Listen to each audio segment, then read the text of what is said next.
ప్రభు నుండి ఈ యొక్క ఉదయకాలంలో మీకు శుభాభివందనాలు తెలియజేసుకొనుచున్నాను. ప్రియమైన సహోదర సహోదరులారా, ఈరోజు మనం రక్షణ అనే అంశంలో నుండి ఒక పాఠాన్ని మనం నేర్చుకోబోతున్నాం. ఈ రక్షణ అనే అంశంలో రక్షణ ఎందుకు మనకు అవసరము అంటే, దేవుని ఉగ్రత నుండి తప్పించుకునేందుకు రక్షణ అవసరం. అదే రక్షణ. కనుక దేవుని ఉగ్రత లేదా దేవుని కోపము లేదా మానవుని కొరకు దేవుడు పెట్టిన శిక్ష, మానవుడు పాపి అయినందుకు దేవుడు ఒక నరక శిక్షను ఆయత్తం చేసి ఉన్నాడు. అందులో వెళ్ళి పడకుండా దేవుడే ఒక మార్గాన్ని పెట్టాడు. అదే ఉగ్రత నుండి తప్పించుకోవటం. ఇప్పుడు బాప్తిస్మమిచ్చు యోహాను ఈ ఉగ్రతను గురించి ప్రకటించాడు.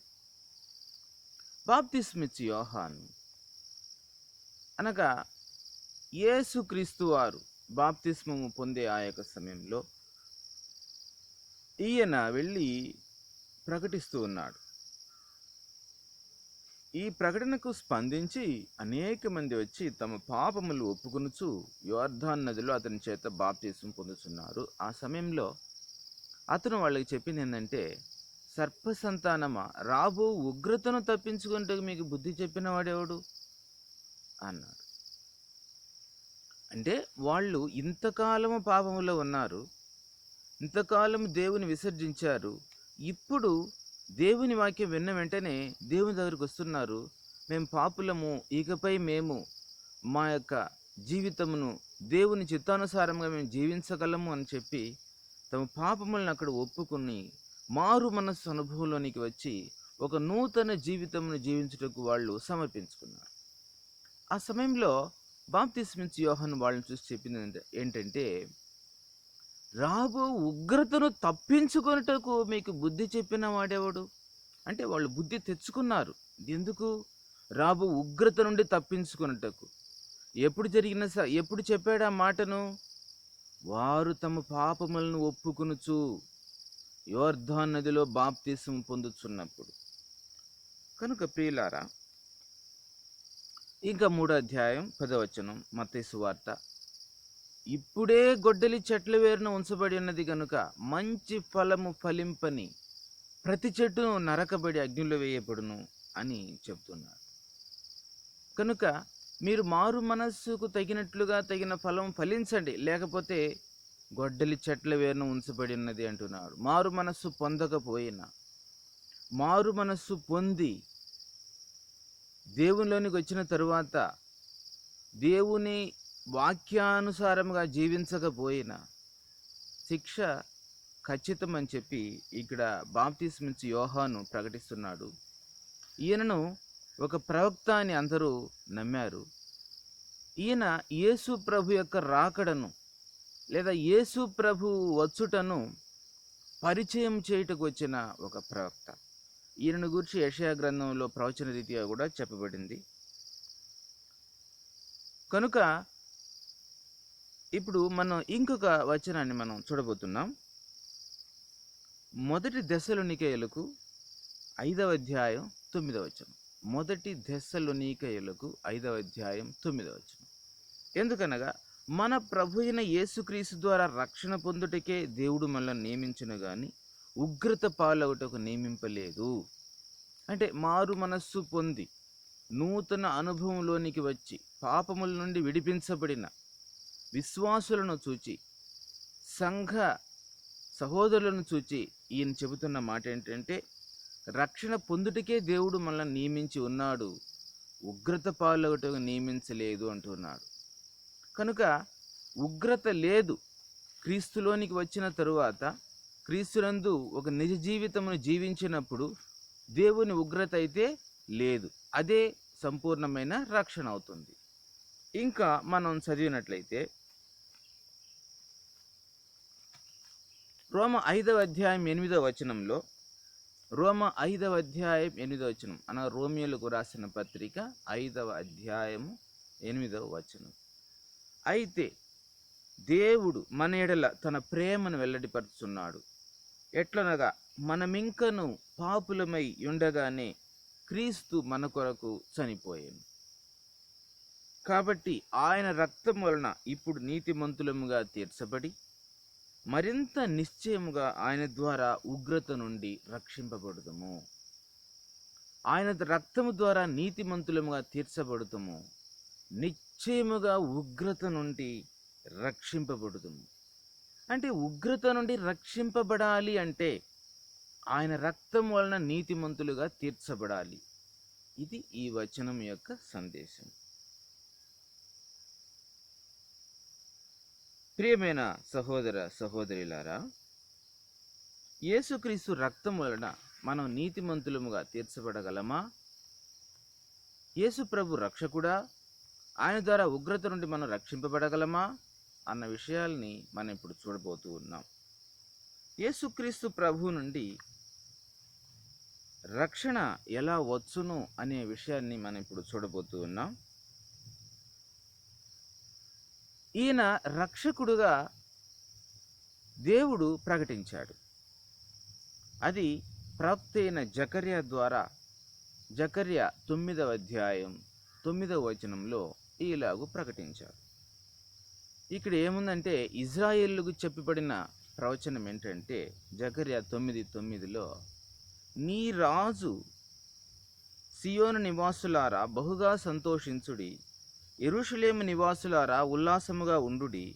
నీ రాజు నీతిపరుడును రక్షణ గలవాడును దీనుడునై గాడిద పిల్లను ఎక్కి నీ యొద్దకు వచ్చుచున్నాడు. అనగా నీకు ఒక రాజు నేను పంపిస్తున్నాను. ఆయన ఎలాంటి వాడైతే నీతిపరుడు, రక్షణ గలవాడు, దీనుడు, మరి గాడిద పిల్లను ఎక్కి నీ దగ్గరకు వచ్చుచున్నాడు అంటున్నాడు. రక్షణ గల రాజు, దీనుడైన రాజు, నీతిపరుడైన రాజు. ఈ రాజు ఎలా వస్తాడు? ఒక గాడిద పిల్లని ఎక్కి నీ దగ్గరకు వస్తాడు. యేసు ప్రభు వారు జీవితంలో ఇది నెరవేరింది. యేసు ప్రభు వారు శిష్యులకు చెప్పాడు, మీరు వెళ్ళండి, ఫలానా ఇంటికి వెళ్ళి అక్కడ ఉన్నటువంటి ఆ యొక్క గాడిదను విప్పి తోలుకుని వచ్చారు. దాని మీద ఆయన కూర్చొని యెరూషలేము వీధుల్లో పయనం చేశారు. అప్పుడు వాళ్ళందరూ కూడా ఓసన్నా జయము అని ఆర్భటించారు. ఖర్జూరపు మట్టలు ఆ యొక్క వీధి పొడుగునా పరిచారు. వారి యొక్క బట్టలన్నీ వీధి పొడుగునా పరిచారు. దాని మీద యేసు ప్రభు వారు గాడిద మీద కూర్చొని వెళ్తున్నారు. ఎందుకంటే ఆయన సాత్వికుడు, ఆయన దీర్ఘశాంతము గలవాడు, నీతిపరుడు అనుటకు సూచనగా ఇది చూపబడింది. కనుక ఇప్పుడు యేసు ప్రభు వారిని గురించి మనం ఇంకా కనుక మనం చూసినట్లయితే, ఇది అంటే ఇప్పుడు నేను చెప్పినటువంటి జకర్యా 9:9 యేసు ప్రభువుని గురించి ఆయన రాకముందే, ఆయన రాకడకు ముందుగా చెప్పబడిన ఒక ప్రవచనం అన్నమాట. యేసు ప్రభు వారు జన్మించారు. జన్మించిన తర్వాత 8వ రోజు ఆయనకు పేరు పెట్టడానికి, సున్నతి చేయటానికి దేవాలయానికి తీసుకెళ్ళిపోయారు. అక్కడ సిమియోను ఒక మనుషుడు ఉన్నాడు. ఆయన ముసలివాడై ఉన్నాడు. ఆయన దేవుని మందిరములో దేవుని యొక్క సేవను చేసే ఒక వ్యక్తి. ఆయనకు దేవుడు ఏం చెప్పాడంటే, నీవు ఇజ్రాయేల్ యొక్క రక్షణను చూచిన తరువాతనే మరణం పొందుతావు అని దేవుడు ఆయనకు చెప్పి ఉన్నాడు.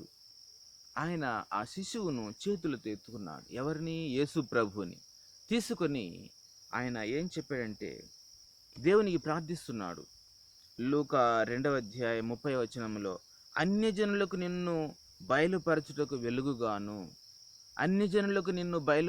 వెలుగుగాను, నీ ప్రజలైన ఇజ్రాయేలుకు మహిమగాను, నీవు సకల ప్రజల ఎదుట సిద్ధపరిచిన రక్షణ నేను కన్నులారా చూచితిని అన్నాడు.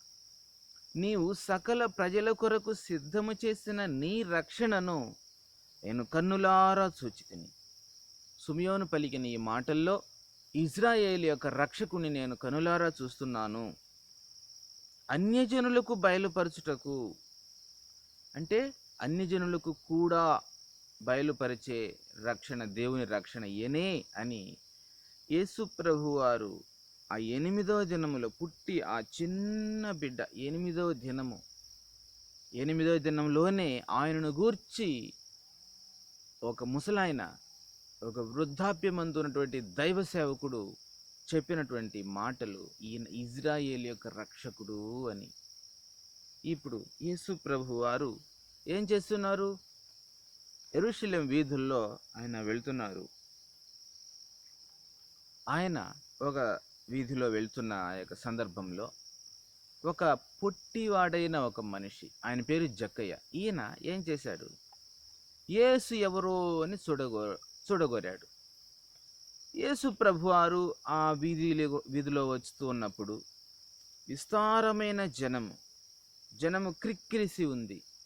అప్పుడు ఏం చేశాడంటే, ఆయన చూడలేకుండా ఒక మేడి చెట్టు ఎక్కి, పొట్టివాడు కదా, మేడి చెట్టు ఎక్కి ఆ చెట్టు మీద పడుకొని చూస్తూ ఉన్నాడు యేసుప్రభుని. యేసుప్రభు నేరుగా ఆ చెట్టు క్రిందకు పోయాడు, పైన చూశాడు. జక్కయ్య దిగుము, ఈరోజు నేను నీ ఇంటికే వస్తున్నాను. సంతోషంగా యేసుప్రభుని చేర్చుకున్నాడు. ఇంటికి వెళ్ళాడు. వెంటనే చెప్తున్నాడు, అతనిలో ఒక గొప్ప మార్పుని మనం చూడగలుగుతున్నాం. ప్రభువా, నేను నా ఆస్తిలో సగము బీదలకు ఇచ్చుచున్నాను. నేను ఎవరి యొద్దనైనా అన్యాయముగా దేన్నైనా తీసుకుని ఉంటే వానికి 4 అంతలు నేను తిరిగి చెల్లిస్తానన్నాడు. అతనిలో వచ్చిన మార్పుని యేసుప్రభు వారు చూశారు, ఆశ్చర్యపోయాడు. చూసారా? నా ఆస్తిలో సగము బీదలకు ఇచ్చుచున్నాను, ఎవని యొద్దనైనా అన్యాయముగా దేన్నైనా తీసుకుంటే 4 అంతలు చెల్లిస్తానని చెప్పినప్పుడు సంతోషముతో అతను గంతులు వేయడాన్ని యేసుప్రభు చూశాడు. నేడు ఈ ఇంటికి రక్షణ వచ్చి ఉన్నది అన్నారు. అంటే ఆ ఇంటికి రక్షణ వచ్చింది. ఎలా వచ్చింది? యేసు ప్రభు వచ్చినప్పుడే ఆ ఇంటికి రక్షణ వచ్చింది. యేసు ప్రభు ఎప్పుడైతే ఆ ఇంటికి వచ్చాడో, ఎప్పుడైతే ఆ ఇంట్లో అడుగు పెట్టాడో, అప్పుడే ఆ ఇంటికి రక్షణ వచ్చింది. అంటే ఇక్కడ రక్షణ ఎవరు? యేసు ప్రభు వారు. యేసు ప్రభు వారే రక్షణ. రక్షకుడు ఎప్పుడైతే ఇంటికి వచ్చాడో రక్షణ వచ్చింది, వెంటనే అతనిలో మార్పు వచ్చింది. సో ఇక్కడ యేసు ప్రభు రక్షకుడుగా ఉంటున్నది మనము చూడగలుగుతూ ఉన్నాం. ఇంకా కింద మనం చూస్తున్నాం, నశించిన దానిని, అంటే లూకా 19వ అధ్యాయం 9, 10 వచనాలు నేను చదువుతున్నాను. 10వ వచనం చదువుతున్నాను. లూకా 19వ అధ్యాయం 10వ వచనం. నశించిన దానిని వెదకి రక్షించుటకు మనుష్య కుమారుడు వచ్చినని అతనితో చెప్పాను. నశించిన దానిని వెదకి రక్షించుటకు మనుష్య కుమారుడు వచ్చినని అతనితో చెప్పాను. అంటే ఇక్కడ నశించిన ఆ కుటుంబాన్ని, అతనేమో ధనవంతుడుగా ఉన్నాడు, కానీ యేసుడు చెప్తున్నాడు నశించిన దానిని. అతడు ఏ కొదువు లేకుండా ఉన్నాడు, కానీ యేసుడు చెప్తున్నాడు నశించిన దానిని. ఎక్కడ నశిస్తాడు వాడు? నిత్య నరకంలో నశిస్తాడు. దానిని వెదకి రక్షించుటకే యేసు ప్రభు వచ్చాడని చెప్పేసి అక్కడ యేసు ప్రభు వారు చెప్పడం మనము చూడగలుగుతూ ఉన్నాం. ఇంకా ప్రియమైన వారలారా, కాబట్టి ఇప్పుడు నేను చెప్పినటువంటి జకరియా కానీ, లూకా కానీ, మరి లూకాలో జక్కయ్య సంభవం కానీ, ఈ 3 సంఘటనల్లో జకరియా ద్వారా ప్రకటించబడింది, నీ రాజు రక్షణ గలవాడుగా, దీనుడుగా, సాత్వికుడుగా నీ దగ్గరకు వచ్చుచున్నాడని ఇజ్రాయేలీలతో చెప్పబడిన ఒక ప్రవచనం. యేసు ప్రభువారు పుట్టి 8వ రోజులోనే సుమియోన్ అనే ఒక ప్రవక్త లేదా ఆ యొక్క దైవ సేవకుడు అక్కడ చెప్పిన విషయం, ఇజ్రాయేల్ యొక్క రక్షణను నేను కనులారా చూచితినని. ఇక్కడ యేసు ప్రభువారు ఎప్పుడైతే జక్కయ్య ఇంటికి వెళ్ళాడో ఆ ఇంటికి రక్షణ వచ్చినట్లుగా మనం చూడగలుగుతూ ఉన్నాం. అంటే యేసు ప్రభువారే రక్షకుడుగా ఉంటున్న సంభవాన్ని మనం ఇక్కడ చూడగలుగుతూ ఉన్నాం ప్రియులారా. కాబట్టి రక్షణ అంటే ఏంటంటే, ఎక్కడైతే ఏదైతే నశిస్తుందో, ఏదైతే పాడైపోతుందో, ఏదైతే ధ్వంసమైపోతుందో, ఏదైతే ఇక శిక్షకు పాలవుతుందో దానిని తప్పించడమే రక్షణగా ఉంటూ ఉన్నది. ఇప్పుడు నేను యేసు ప్రభు యొక్క రక్తము ద్వారా మనకు రక్షణ వచ్చునని చెప్పబోతున్నాను. యేసు ప్రభు యొక్క శిలువ మరణము ద్వారా రక్షణ వస్తుంది అని నేను ఇప్పుడు చెప్పబోతున్నాను. ఇప్పుడు ప్రియమైన దేవుని పిల్లలారా, లేవియ కాండము 9వ అధ్యాయం 3వ వచనంలో, లేవియ కాండము 9వ అధ్యాయం 3వ వచనంలో, మరియు నీవు ఇశ్రాయేలీయులతో మీరు యెహోవా సన్నిధిని బలి అర్పించున్నట్లు పాప పరిహారార్థ బలిగా నిర్దోషమైన మేక పిల్లను తీసుకుని రావలెను. అంటే పాప పరిహారార్థ బలి కొరకు ఒక నిర్దోషమైన మేక పిల్లను మీరేం చేయాలి? తీసుకుని రావాలి అంటూ ఉన్నాడు. పాపములను పరిహరించుటకు పాత నిబంధన కాలములో ఇజ్రాయేలు పాపక్షమాపణ పొందాలంటే వారు బలులు ఇవ్వాలి. వారికి చాలా బలులు ఉన్నాయి. ఒక్కొక్క బలికి ఒక్కొక్క విధానం ఉంది, ఒక్కొక్క పేరుంది, ఒక్కొక్క బలికి ఒక్కొక్క ఫలితం ఉందన్నమాట. కనుక ఇక్కడ చెప్పబడిన బలి పాప పరిహారార్థ బలి. అందుకు అవసరమైనది ఏంటి? నిర్దోషమైన మేకపిల్ల. అనగా ఒక మేకపిల్ల ఇంకా అది పెద్దదయ్యి అది ఆడ మేక పిల్లల మీదకు వెళ్లకుండా అప్పుడెప్పుడే ఎదుగుతుంది. అదన్నమాట నిర్దోషమైన మేకపిల్ల అంటే. ఇంకా లేవియకాండం 9వ అధ్యాయం 7వ వచనంలో మోషే అహరోనుతో ఇట్లన్నాడు, నీవు బలిపీఠం వద్దకు వెళ్ళి పాప పరిహారార్థ బలిని దహన బలిని అర్పించి నీ నిమిత్తమును ప్రజల నిమిత్తమును ప్రాయశ్చిత్తము చేయి అంటున్నాడు. ఏమండి? బలిపీఠం దగ్గరకు వెళ్ళి పాప పరిహారార్థ బలిని దహన బలిని అర్పించి నీ కోసమును ప్రజలందరి కోసము ప్రాయశ్చిత్తము చేయి అంటున్నాడు. ఈ దహన బలి, పాప పరిహారార్థ బలి, వీటి ద్వారా ప్రాయశ్చిత్తం జరుగుతుంది. ప్రాయశ్చిత్తం అంటే ఒకడు చేసిన ఆ యొక్క దుర్మార్గపు పనికి లేదా ఆ యొక్క శిక్షకు సంబంధించిన పనిని బట్టి అతనికి క్షమాపణ కలిగించుట పాప పరిహారార్థం. అంటే ప్రాయశ్చిత్తము. ప్రాయశ్చిత్తం అంటే ఏదైతే చేసేసాడో దానికి దాన్ని అది లేకుండా చేయడం ప్రాయశ్చిత్తం. దాన్ని తొలగించడం, తీసివేయడం, ఆ శిక్షను అక్కడ నుండి ఎత్తివేయడం, అదే ప్రాయశ్చిత్తం అవుతుంది. లేదా ఆ యొక్క విషయాన్ని కప్పిపుచ్చడం, ఆ శిక్షను తీసివేసి దానికి ఒక సమాధానమైనటువంటి ఒక విషయాన్ని అక్కడ చేర్చడమే ప్రాయశ్చిత్తం అవుతుంది. కాబట్టి ఈ పాప పరిహారార్థ బలిని దహన బలిని అర్పించు నిమిత్తమును ప్రజల నిమిత్తమును ప్రాయశ్చిత్తం చేయంటున్నాడు. కాబట్టి ఈ బలుల ద్వారా వాళ్లకు క్షమాపణ వస్తున్నట్లుగా కూడా మనము చూడగలుగుతూ ఉన్నాం. పాత నిబంధన కాలంలో దేవుడు ఈ రీతిగా అక్కడ వాళ్లకు పాప క్షమాపణను ఈ బలుల ద్వారా ఇస్తున్నట్లుగా మనం చూడగలుగుతున్నాం. కనుక ఈ పాప క్షమాపణ అన్నది ఇశ్రాయేలీయులకు లేదా యూదులకు దేవుడు ఒక విమోచన పథకం కింద వాళ్లకు అది నియమించాడు. కనుక పాత నిబంధన కాలంలో ఎవడైనాను పాపం చేసినప్పుడు వారు తమ పాపములను పరిహరించుకున్నటకు ఈ విధమైన బలులను అర్పించి వారు తమ జీవితాలకు శాంతిని సమకూర్చుకునే వాళ్ళుగా ఉంటూ ఉన్నారు.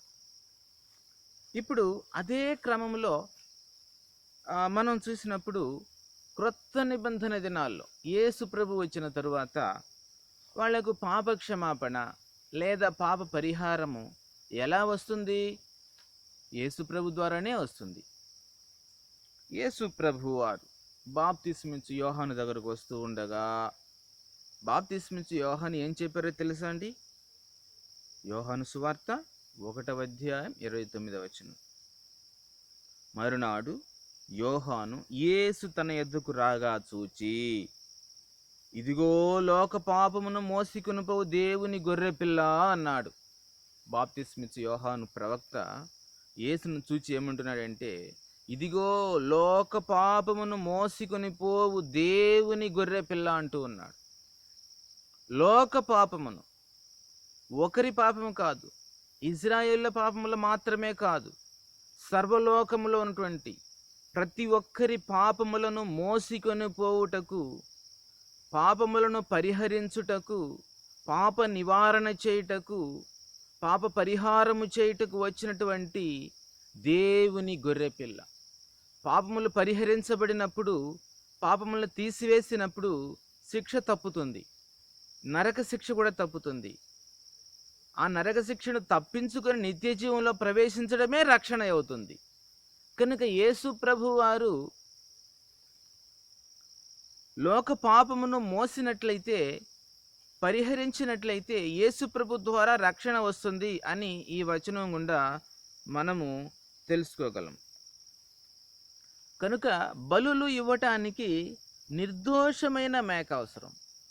యేసు ప్రభు చెప్పారు, యోహాను సువార్త 8వ అధ్యాయం 46వ వచనంలో, నాయందు పాపమున్నదని మీలో ఎవడు స్థాపించును అన్నాడు.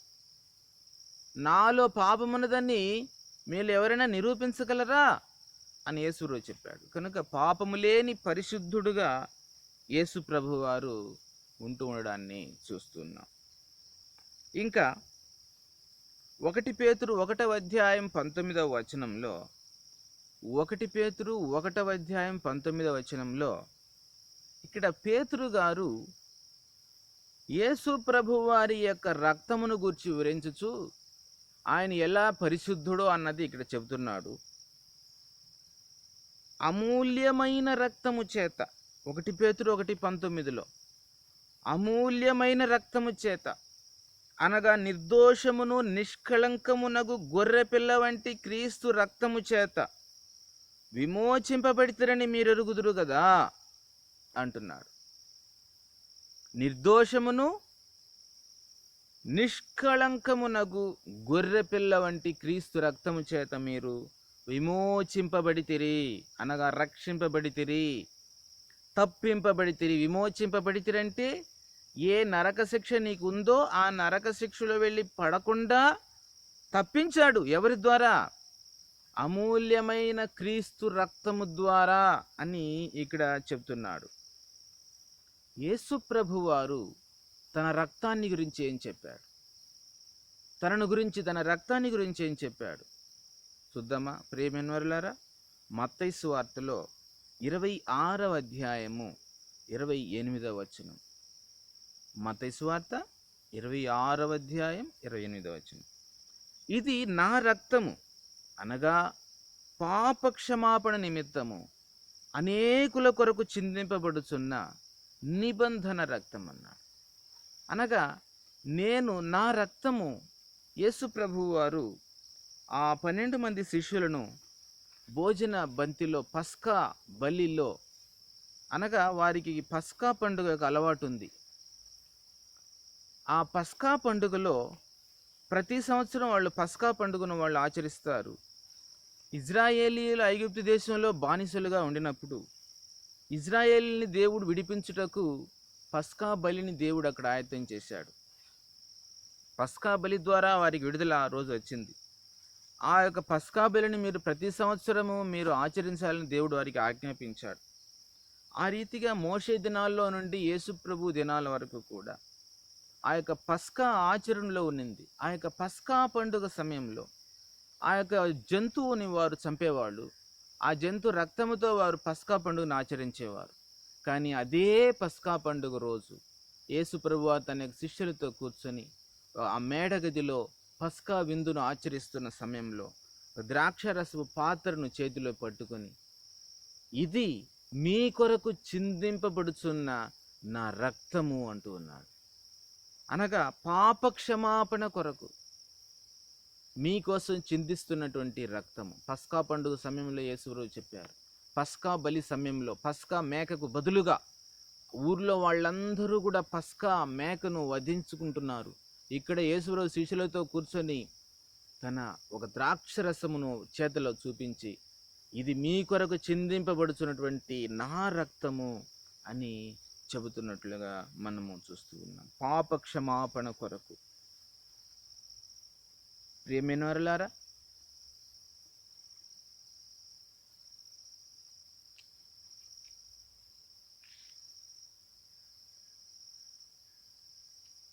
ఇంకా మనం గనక చూసినట్లయితే ఎఫెసీయులకు రాసిన పత్రిక 1వ అధ్యాయము 7వ వచనంలో, దేవుని కృపా మహదైశ్వర్యమును బట్టి ఆ ప్రియుని యందు ఆయన రక్తము వలన మనకు విమోచనము, అనగా మన అపరాధములకు క్షమాపణ కలిగినది అన్నాడు. దేవుని కృపను బట్టి, కృప అనగా దయ, ఆ ప్రియుని యందు ఆయన రక్తము వలన మనకు విమోచనం కలిగింది, అనగా మన అపరాధములకు క్షమాపణ మనకు కలిగింది అని ఎఫెసీయులకు రాసిన పత్రికలో అపోస్తలుడైన పౌలు గారు ప్రకటిస్తున్నారన్నమాట. చూశారు కదా, యేసు రక్తం వల్లనే మనకు విమోచన వస్తుంది.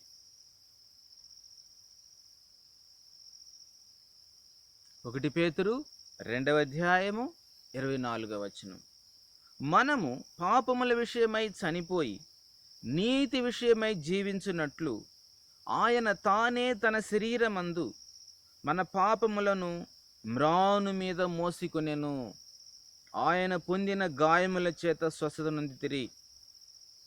అంటే 1 పేతురు 2వ అధ్యాయం 24వ వచనంలో మనం పాపముల విషయమై చనిపోవాలి, నీతి విషయమై జీవించాలి. మనలో ప్రతి ఒక్కరం కూడా మారు మనస్సు పొందినప్పుడు మనలో ఉన్న పాపాలని చంపేసుకోవాలి, మనలో ఉన్న దుర్మార్గతను తీసివేయాలి. ఏ యొక్క పాపమైతే ఉందో ఆ పాపానికి ఫుల్ స్టాప్ పెట్టాలి. నీతిని మనలో పెంచుకోవాలి, నీతిలో జీవించుటకు ముందుకు వెళ్ళాలి. ఈ విధంగా జీవించినట్లు ఆయన తానే తన శరీరమందు మన పాపములను మ్రాను మీద మోసికొనెను, ఆయన పొందిన గాయముల చేత మీరు స్వస్థత నొందితిరి. మన పాపములను మ్రాను మీద మోసేశాడు యేసుప్రభు వారు. ఆయన పొందిన గాయముల చేతనే స్వస్థత. కనుక ఆయన మన కొరకు మన పాపములను మ్రాను మీద మోసేసిన తరువాత మనకింకా పాపములు లేదు, అనగా యేసుప్రభు ద్వారా పాపక్షమాపణ పొందిన తరువాత ఇంకా ఎన్నడూ ఆయన పాపములను జ్ఞాపకం చేసుకొనడు. ఎప్పుడంటే పూర్తిగా మారు మనస్సు పొంది పూర్తిగా ప్రభువులో జీవించినప్పుడే అది జరుగుతుంది. బాప్తిసం పొందిన తర్వాత కూడా, మారు మనస్సు పొందిన తర్వాత కూడా మరలా మన పాపంలో కంటిన్యూ అయిపోతూ ఉంటే అది జరగని పని. అలాంటి సమయంలో మనల్ని మనము పరీక్షించుకొని ఎక్కడ తప్పు చేస్తున్నామో దాన్ని వెంటనే సరిచేసుకొని దానికి పాపక్షమాపణ ప్రార్థనల ద్వారా మనం పొందాల్సిన అవసరం అయితే ఉంది. ఇంకా యేసు ప్రభు వారి ద్వారానే మనకు పాపక్షమాపణ వస్తుందని ప్రవక్తలు చెప్పలేదా? చెప్పారు. యేసు ప్రభు ద్వారానే మనకు పాపక్షమాపణ విమోచన వస్తుందని ప్రవక్తలు కూడా చెప్పారు. అపోస్తలుల కార్యములు 10వ అధ్యాయం 43వ వచనంలో ఇక్కడ లూకా గారు ఏం చెప్తున్నారంటే, ఆయన యందు విశ్వాసముంచు వాడెవడో వాడు ఆయన నామం మూలముగా పాపక్షమాపణ పొందునని ప్రవక్తలందరూ ఆయనను గూర్చి సాక్ష్యం ఇచ్చుచున్నారనెను. అంటే ఆయన నామంలో విశ్వాసం ఉంచేవారు ఆయన నామంలో పాపక్షమాపణ పొందుతారని ప్రవక్తలు సాక్ష్యం ఇచ్చారన్నాడు. ఎక్కడ ఏ ప్రవక్త సాక్ష్యం ఇచ్చాడో చూద్దాం. యెషయా 53వ అధ్యాయం 11లో, నీతిమంతుడైన నా సేవకుడు జనుల దోషములను భరించి తనకున్న అనుభవ జ్ఞానము చేత అనేకులను నిర్దోషులుగా చేయును. నీతిమంతుడైన నా సేవకుడు జనుల దోషములను భరిస్తాడు. జనుల దోషములను ఈయన భరిస్తాడు, జనుల శిక్షను ఈయన భరిస్తాడు. సిలువలో యేసు ప్రభు అట్టి శిక్షలను పొందాడు. ఎవరి శిక్షలు? ఆయన శిక్ష. ఆయన ఏ నేరం చేశాడు? నీ నా దోష శిక్ష. ఈ లోకములో ఉన్న అందరి దోష శిక్ష, ఈ లోకములో ఉన్న అందరి పాప శిక్షనే యేసు ప్రభు అలా సిలువలో చనిపోవడానికి ఈ లోకమునికి వచ్చినట్లుగా మనం చూడగలుగుతూ ఉన్నాం. కాబట్టి జనుల దోషములను భరిస్తాడు, అనేకులను నిర్దోషులుగా చేస్తాడు అని ఈ వచనంలో మనము చూడగలుగుతూ ఉన్నాం. జకర్యా 13వ అధ్యాయం 1వ వచనంలో, ఆ దినమున, జకర్యా 13వ అధ్యాయం 1వ వచనం, ఆ దినమున పాపమును అపవిత్రతను పరిహరించుటకై దావీదు సంతతి వారి కొరకును యెరూషలేము నివాసుల కొరకును ఊట ఒకటి తీయబడును అన్నాడు. చూశారు కదా, పాపమును అపవిత్రను పరిహరించుటకై దావీదు సంతతి వారి కొరకును యెరూషలేము నివాసుల కొరకును ఊట ఒకటి తీయబడును. ఆ ఊటే యేసుక్రీస్తు ప్రభువారు. కన్య మరియ గర్భములో జన్మించిన యేసుక్రీస్తు ఒక చిన్న శిశువుగా జీవించి ఈరోజు ప్రపంచమంతా ప్రబలి, ప్రపంచమంతా ఆ ఊట పారింది, యేసు ప్రభు అనే ఊట. ప్రియమైన వారలారా,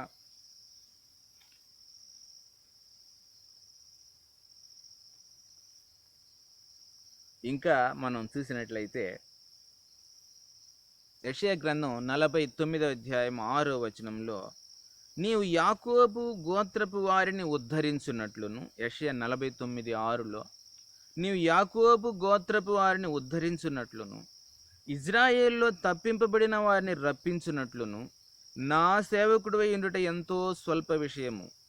భూదిగంతముల వరకు నేను కలుగజేయు రక్షణకు సాధనమగుటకై అన్యజనులకు వెలుగయుండునట్లు నిన్ను నియమించి ఉన్నాను అన్నాడు.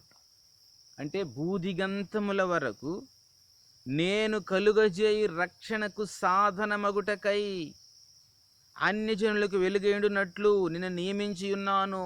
యెషయా గ్రంథంలో క్రీస్తు పూర్వమే యెషయా ద్వారా ప్రవచించబడినటువంటి వాక్యము, క్రీస్తు పుట్టక ముందే యెషయా ద్వారా చెప్పబడిన వాక్యము, భూదిగంతముల వరకు అన్యజనులకు కూడా రక్షణకు సాధనమగుటకై నేను కలుగజేసే రక్షణ నీవు అని యేసు ప్రభువుని గురించి తండ్రి అయిన దేవుడు చెబుతున్నట్లుగా మనము చూస్తూ ఉన్నాం. అంటే ఈ వచనం ప్రకారము భూదిగంతముల వరకు రక్షకుడని, ఒక ఇశ్రాయేలుకు మాత్రమే కాదు, భూదిగంతముల వరకు రక్షకుడని, భూదిగంతముల వరకు రక్షణ కలుగజేసే సాధనమని యెషయా 49:6లో మనం చెప్తుంటాం. ఇంకా చాలామంది చెప్తుంటారు యేసు ప్రభు వారు ఇజ్రాయేల్ వారి కోసం మాత్రమే వచ్చాడని. కాదండి, భూదిగంతముల వరకు ప్రతి ఒక్కరికి అని ఈ వచనం మనకి చెప్తుంది. అపోస్తలుల కార్యాలయం 17వ అధ్యాయము 30-31లో ఇట్లా చెబుతుంది, ఆ అజ్ఞాన కాలములను దేవుడు చూచి చూడనట్టుగా ఉండెను, ఇప్పుడైతే అంతటను అందరును మారు మనస్సు పొందవలని మనుషులకు ఆజ్ఞాపించుతున్నారు. అంతటను అందరును. ఆ అజ్ఞాన కాలములను అయితే చూచి చూడనట్లుగా ఉన్నాడు. ఏ అజ్ఞాన కాలములను? పాత నిబంధన కాలములను. ఇప్పుడైతే అంతటను అందరును మారు మనస్సు పొందాలని చెప్పేసి మనుషులకు ఆజ్ఞాపించుచున్నాడు అని చెప్తుండగా మనం చూడగలుగుతున్నాం. హెబ్రీయులకు రాసిన పత్రికలో 29వ అధ్యాయం హెబ్రీ 10వ అధ్యాయం 29వ వచనంలో ఇలా చెబుతున్నాడు, పరిశుద్ధపరచబడుటకు సాధనమైన నిబంధన రక్తము అన్నాడు. ఇక్కడ యేసుప్రభు రక్తాన్ని గురించి ప్రవక్త ఏం చెప్తున్నాడంటే, శిష్యులు ఏం చెప్తున్నారంటే, ఇట్లుండగా హెబ్రీ 10:29లో, దేవుని కుమారుని పాదములతో త్రొక్కి తాను పరిశుద్ధపరచబడుటకు సాధనమైన నిబంధన రక్తమును. యేసుప్రభుని పాదాలతో తొక్కుతాడు.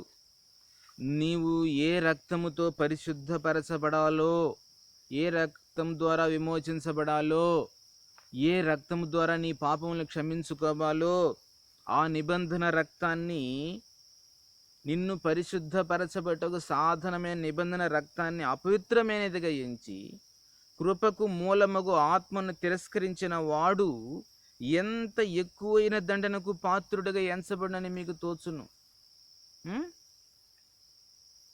దేవుని కుమారుని పాదములతో త్రొక్కి తాను పరిశుద్ధపరచబట్టుకు సాధనమైన నిబంధన రక్తమును అపవిత్రమైనదిగా ఎంచి కృపకు మూలమగు ఆత్మను తిరస్కరించిన వాడు ఎంత ఎక్కువైన దండనకు పాత్రుడిగా ఎంచబడని మీకు తోచును. సహోదరులారా, మీకు కూడా నాకు కూడా అందరికీ కూడా పరిశుద్ధపరచబట్టుకు దేవుని చేత పంపబడిన సాధనమైన నిబంధన రక్తమే యేసుక్రీస్తు రక్తము. ఆయనను పాదములతో త్రొక్కినట్లయితే, నిన్ను పరిశుద్ధపరచబట్టుకు సాధనమైన నిబంధన రక్తాన్ని నీవు తిరస్కరించినట్లయితే ఎంత ఎక్కువైన దండనకు నీవు లోనవుతావని ఈ వచనం మనకు చెప్పబడుతూ ఉంది. చివరిగా ఒక వచనాన్ని చెప్పి నేను ముగిస్తాను. యోహాను సువార్త 3వ అధ్యాయం 16వ వచనంలో యేసు ప్రభు వారు చెప్తున్నారు. యోహాను సువార్త 3వ అధ్యాయంలో యేసు ప్రభు వారు ఎవరితో మాట్లాడుతున్నాడంటే, నికోదేము అనే ఒక వ్యక్తితో మాట్లాడుతున్నాడు, యూదుల అధికారి. ఆయనతో మాట్లాడుతూ చివరిగా వస్తూ ఏం చెప్తున్నాడంటే, దేవుడు లోకమునెంతో ప్రేమించాడు కాబట్టి తన అద్వితీయ కుమారునిగా పుట్టిన వానియందు విశ్వాసముంచు ప్రతివాడు నశింపక నిత్య జీవం పొందినట్లు మనుష్య కుమారుడు అనుగ్రహించబడెను. దేవుడు లోకమునెంతో ప్రేమించెను కాగా ఆయన తన అద్వితీయ కుమారునిగా పుట్టిన వానియందు విశ్వాసముంచు ప్రతివాడును నశింపక నిత్య జీవం పొందినట్లు ఆయన అనుగ్రహించెను. అంటే నికోదేముతో చెప్తూ ఏమంటున్నాడంటే, నేను దేవుని కుమారునయ్యా, దేవుని ద్వారా ఈ లోకానికి వచ్చానయ్యా, నా యందు విశ్వాసం ఉంచే ప్రతివాడు నశింపక నిత్య జీవం పొందుతాడు. అందుకోసమే దేవుడు నన్ను ఈ లోకానికి పంపాడని చెప్తున్నాడు. నశింపక నిత్య జీవం పొందుతాడంటే ఏంటి అర్థము? నరకమునకు వెళ్లకుండా, నరక శిక్షకు వెళ్లకుండా నిత్య జీవం పొందుటకు దేవుడు నన్ను ఈ లోకానికి పంపించాడు. నా యందు విశ్వాసం ఉంచినట్లయితే, నా రక్తమును విశ్వసించినట్లయితే, నా రక్షణను విశ్వసించినట్లయితే, నా పరిచర్యను విశ్వసించినట్లయితే, నా యొక్క శిలువ బలియాగమును విశ్వసించినట్లయితే, యేసు ప్రభు తన గురించి చెప్తున్నాడు, నేను ఈ లోకమునికి ఎందుకు వచ్చానో ఆ కార్యను విశ్వసించినట్లయితే, నా యందు విశ్వాసం ఉంచినట్లయితే నశింపక నిత్య జీవం పొందుతావు. అంటే ఇక్కడ రక్షణ పొందుతావు, నీ రక్షణకు నేనే సాధనమని యేసు ప్రభు స్వయంగా చెప్తున్నారు. యేసు ప్రభు ఎక్కడైనా తాను రక్షకుడుగా అని ప్రకటించుకున్నాడా, చెప్పాడా? చెప్పండి వచనం అంటున్నారు కదా. ఇదేనండి వచనము. ప్రియమైన వరలారా, ప్రకటన ఆదికాండము నుండి ప్రకటన గ్రంథం వరకు వ్రాయబడినది దేవుని యొక్క ఆత్మచేత వాళ్ళు రాశారు. దేవుని ఆత్మచేత ప్రేరేపించబడి వ్రాసిన గ్రంథమే బైబిల్ గ్రంథం. కాబట్టి ఈ గ్రంథంలో యేసు ప్రభు ఎక్కడ కూడా కూర్చొని తన యొక్క చరిత్రను పుస్తక రూపంలో రాసి ఇవ్వలేదు. శిష్యులే యేసు ప్రభు యొక్క చరిత్రను రాశారు. కాబట్టి మత్తయి రాసింది శిష్యులే, తర్వాత అపోస్తలుల కార్యాలు రాసింది శిష్యులే, చివరి పుస్తకాలు రాసింది శిష్యులే. యేసు ప్రభు చరిత్రను రాసింది శిష్యులే, ఆ తర్వాత సువార్తను రాసింది కూడా శిష్యులే. కానీ సువార్తలో యేసు ప్రభువును గురించి చెప్పిన మాటల్ని మేము నమ్మము. యేసు ప్రభు ఏదైతే చెబుతాడో అదే మేము నమ్ముతాము. ఆయన నోటి గుండా నేను రక్షకుడు అని ఎక్కడైనా చెప్పాడా, అది చూపించండి అంటే యేసు ప్రభు స్వయంగా నేను రక్షకుణ్ణి అని ప్రకటించుకోలేదు. ఎందుకు ప్రకటించుకోలేదు? యేసు ప్రభు ఒక యూదుడు గనుక. యేసు ప్రభు యూదుల్లో ఒక ఆచారం ఉంది, ఎవడైనా దేవదూషణ చేసినట్లయితే నిర్దాక్షిణ్యంగా 2 సాక్షులను పెట్టుకొని ఆ మనిషిని రాళ్లతో కొట్టి చంపేయచ్చు. అప్పటికే యేసు ప్రభు మీద అసూయను వాళ్ళు పెంచుకున్నారు. యేసు ప్రభు చేసిన అద్భుతాల మీద వాళ్ళు అసూయను పెంచుకొని, ఈ మనుషుడిని అద్భుతాలు చేసి అందరినీ తన వెంట తిప్పుకుంటున్నాడు, ఇది ఒక పెద్ద విప్లవంగా మారిపోతా ఉంది, ఇతన్ని చంపేయాలని చెప్పేసి ఎప్పుడే ప్లాన్ చేశారు వాళ్ళు. అందుకు యేసు ప్రభు నోటిలో ఏదైనా అనరాని మాట వస్తే ఆ మాటను పట్టుకొని ఆ మాటను ప్రకారం ఆయన చంపేయాలని చెప్పేసి చాలాసార్లు ప్రయత్నం చేశారు. కాబట్టి అనేక సార్లు ఆయనతో మాట్లాడించారు కూడా, వాళ్ళు మాట ఇచ్చి మాట్లాడించారు. అప్పుడు కూడా మరణానికి తగిన మాటని ఏది ఆయన చెప్పలేదు. ఉదాహరణకు నేనే దేవుడినని కానీ, నేనే రక్షకుడినని కానీ ఆయన బహిరంగంగా ప్రకటించినట్లయితే 2 సాక్షుల్ని పెట్టుకొని ఆయన రాళ్లతో కొట్టి చంపేసేవాళ్ళు. అందుకే బహిరంగంగా యేసు ప్రభు ఎక్కడా కూడా నేను రక్షకుడినని ప్రకటించలేదు. ఆయన రాళ్లతో కొట్టి చంపబడము దేవుని చిత్తము కాదు, కానీ సిలువలో వేలాడడం, సిలువలో మానవాళికి బలి అవడము గురించి ప్రవచనాలు రాశారు.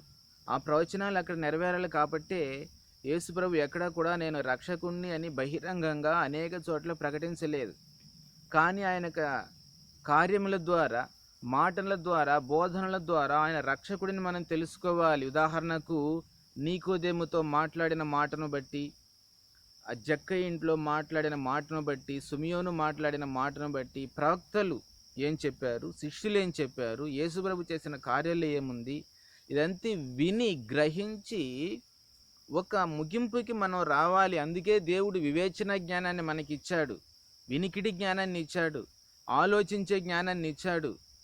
మూర్ఖుడు మాదిరిగా మాట్లాడకూడదు. యేసుప్రభు ఎక్కడైనా రక్షకుడు అని చెప్పాడా? చూపించు వచనం. ఇది మూర్ఖత్వం. వివేచన జ్ఞానాన్ని ఎందుకు పెట్టాడు దేవుడు మనలో? ఎందుకు ఇన్ని వచనాలు ఇచ్చాడు? ఎందుకు ఇంత సత్యాన్ని పెట్టాడు? అది ఎందుకు మనం వినలేకపోతున్నాం అన్నది మనం గ్రహించాలి. కనుక హేతువాదులకు, ఇంకా హిందూ మతంలో ఉంటూ క్రైస్తవ్యాన్ని దూషించే పెద్దలకు, ఆ మంచి వాళ్ళకు కూడా ఈ యొక్క ప్రసంగాన్ని నేను పెడుతున్నాను. మీరు చాలా మంచివాళ్లే, కానీ మీరు అబద్ధపు బోధలను విని మీరు చెడ్డోళ్ళుగా అయిపోతూ ఉన్నారు. ఈ లోకంలో చాలామందిని బుద్ధిహీనులుగా చేశాడు ఈ యొక్క కరుణాకర్ సుగ్గుణ. కాబట్టి ప్రియమైన వారలారా, దేవుని యొక్క వాక్యాన్ని వినండి, విశ్వసించండి, యేసుప్రభు రక్షకుడిని తెలుసుకోండి. ఇప్పుడు మీకు అర్థమైంది అనుకుంటాను. రక్షణ అంటే ఉగ్రత నుండి తప్పించుకోవటమే రక్షణ. యేసుప్రభు ఒక్కటే మార్గము.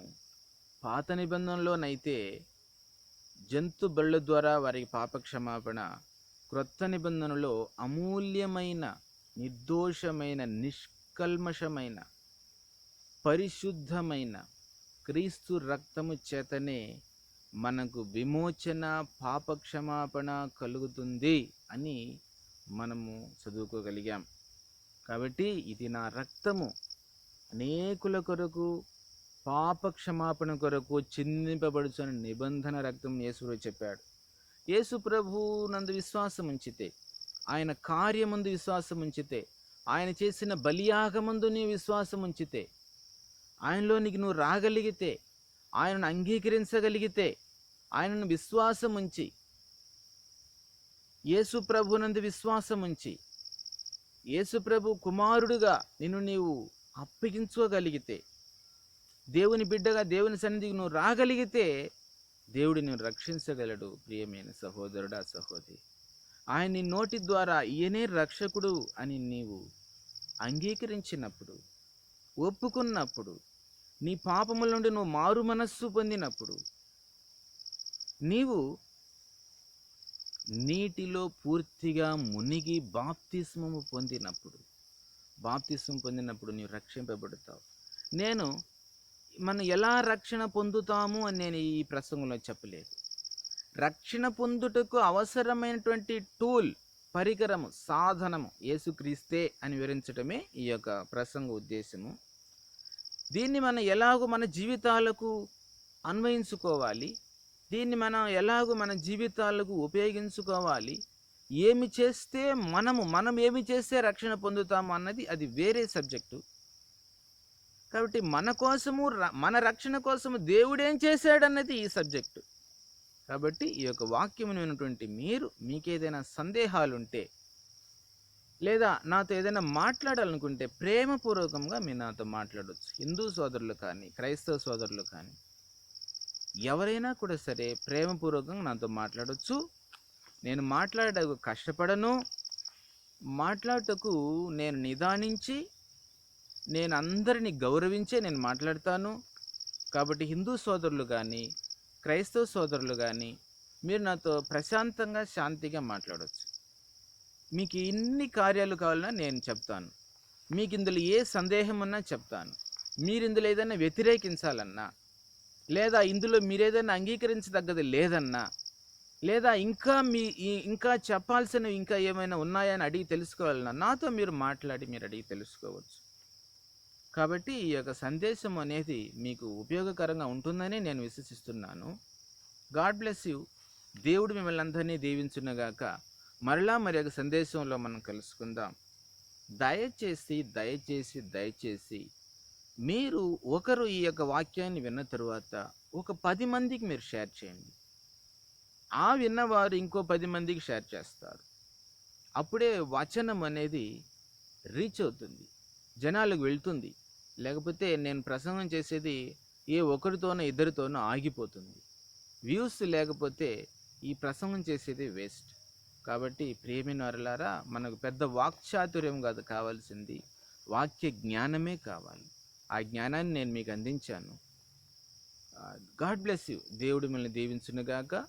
ఈ ఉదయకాల సమయంలో దేవుడు మీకు తోడయుండి మిమ్మల్ని ఆశీర్వదించి కాపాడును. ఆమేన్. God bless you.